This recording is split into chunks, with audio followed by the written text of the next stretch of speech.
É uma ansiedade que prejudica o seu dia a dia, prejudica seu funcionamento na relação com a sua família, com seus amigos, ou com o seu trabalho mesmo, ou às vezes até o seu próprio sono.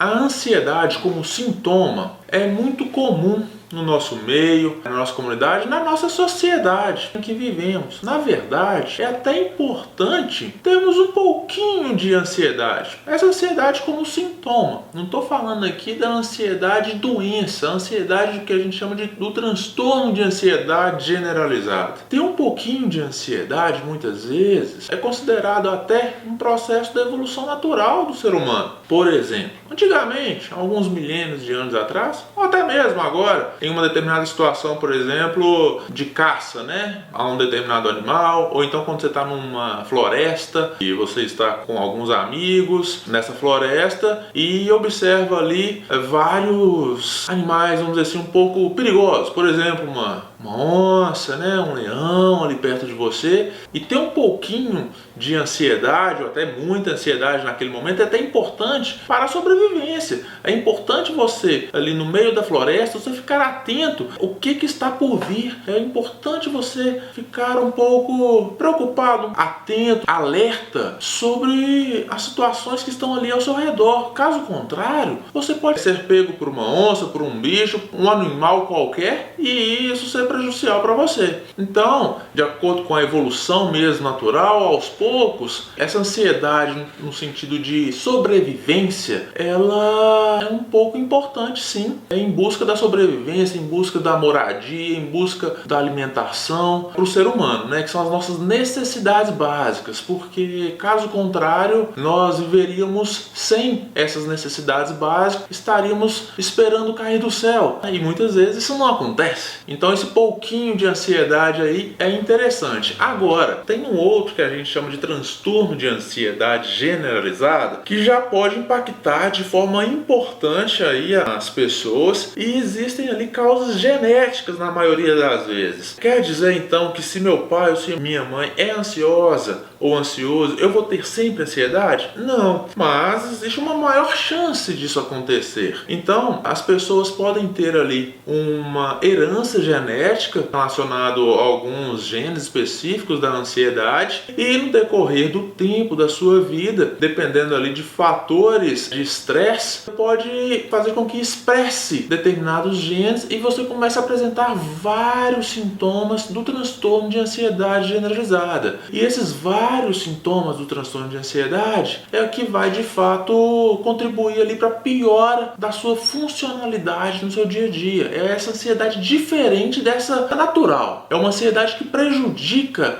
o seu dia a dia, prejudica seu funcionamento na relação com a sua família, com seus amigos, ou com o seu trabalho mesmo, ou às vezes até o seu próprio sono. Então é por aí.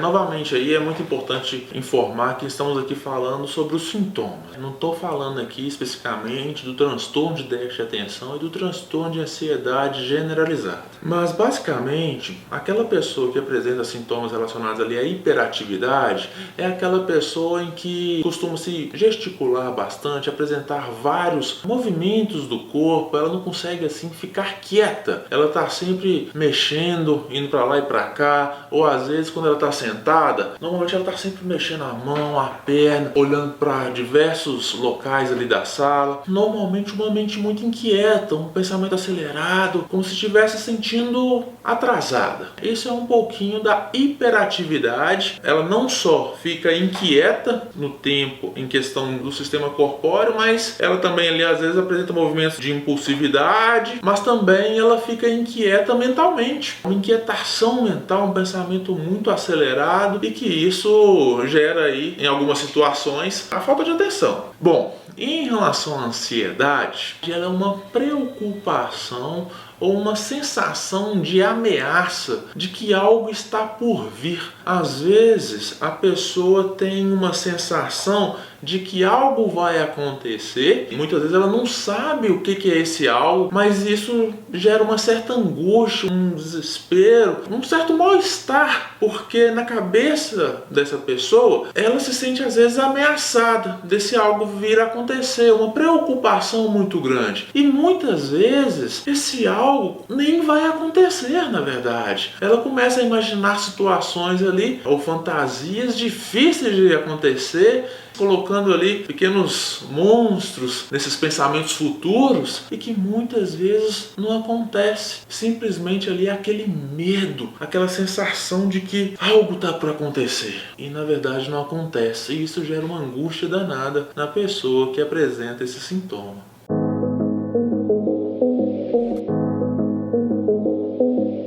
Sim, é muito importante informar que existe sim tratamento para o transtorno de ansiedade generalizada e que é fundamental procurar um tratamento especializado, seja ele qual for, e depende muito da intensidade dos sintomas para avaliar qual tratamento vai de fato aí ajudar. Existem tanto os tratamentos medicamentosos quanto os tratamentos não medicamentosos. E aí, falando um pouquinho dos tratamentos não medicamentosos, é muito importante nós citarmos aqui a psicoterapia, baseada aí na terapia cognitiva comportamental, que ajuda muito nos sintomas do transtorno de ansiedade, junto com o mindfulness, que vários profissionais da psicoterapia, da psicologia pode ajudar nesse processo, e diversas outras abordagens da psicologia. Além de que muitas pessoas não sabem, mas a atividade física ajuda muito no processo de ansiedade também. Às vezes as pessoas acham que fazer atividade física só pelo processo de estética, de corpo, mas não. A atividade física, a atividade aeróbica, uma caminhada é fundamental para esse processo de dissipação de energia e para ficar mais tranquilo no seu dia a dia, além da alimentação, né? Quantas e quantas pessoas ali já estão ansiosas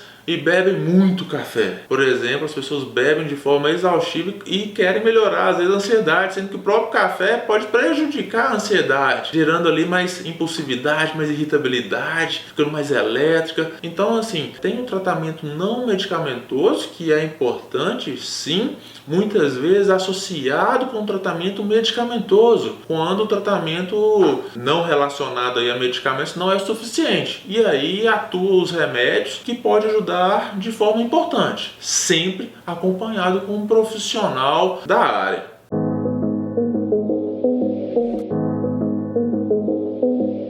Bom, eu não sou um profissional habilitado para falar sobre a medicina alternativa, mas eu acredito que faz efeito sim, principalmente como em qualquer outra área, é fundamental a pessoa acreditar que vai dar certo. Na medicina alternativa não é diferente. Eu acredito muito em abordagens na medicina alternativa, como por exemplo a homeopatia, a acupuntura também. Alguns consideram aí a yoga como uma atividade, e tem diversas outras técnicas relacionadas à medicina chinesa que são práticas milenares e que de fato ajudam a melhora do aspecto da ansiedade. Mas isso depende muito do grau da ansiedade, depende do que está promovendo a causa de fato desse transtorno de ansiedade, se é mesmo um transtorno de ansiedade que o remédio pode ajudar ou não, e determinada abordagem pode ajudar ou não. Então depende muito de cada caso, e por isso é fundamental você procurar um especialista na área, né? Se for o caso da medicina alternativa.